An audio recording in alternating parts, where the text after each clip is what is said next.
Sure. Here's a more engaging and simplified rephrase of your script. Hey everyone, welcome back to the channel.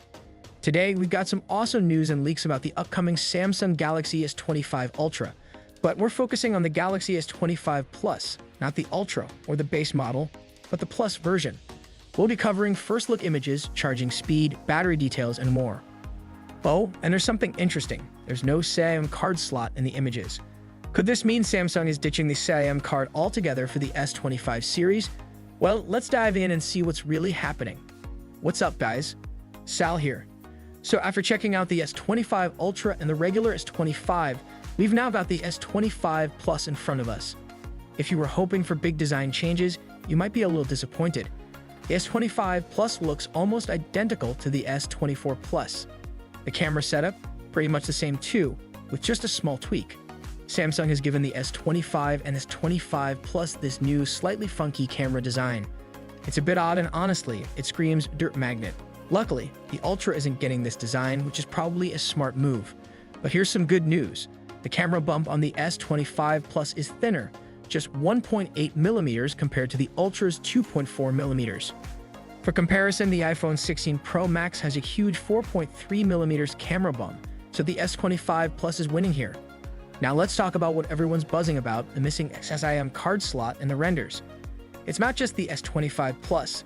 The S25 and S25 Ultra are also showing no SIM slot.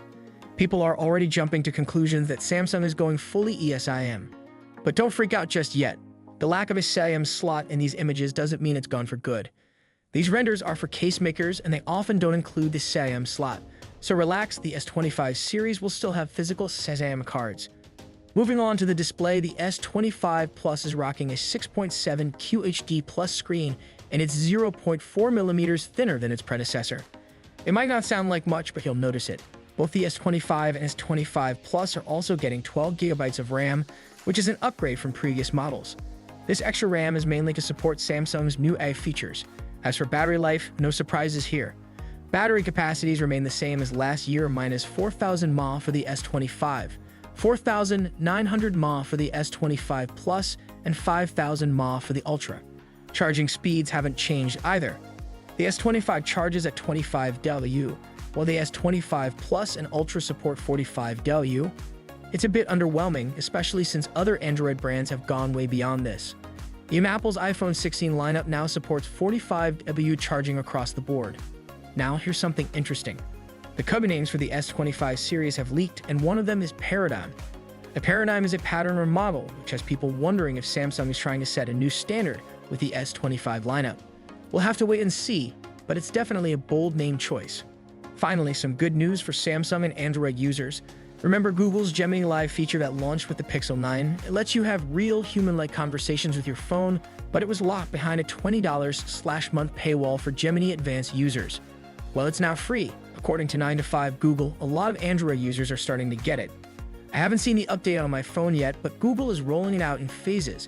So if you haven't gotten it yet, keep an eye out for the icon once you've downloaded the Google Gemini app.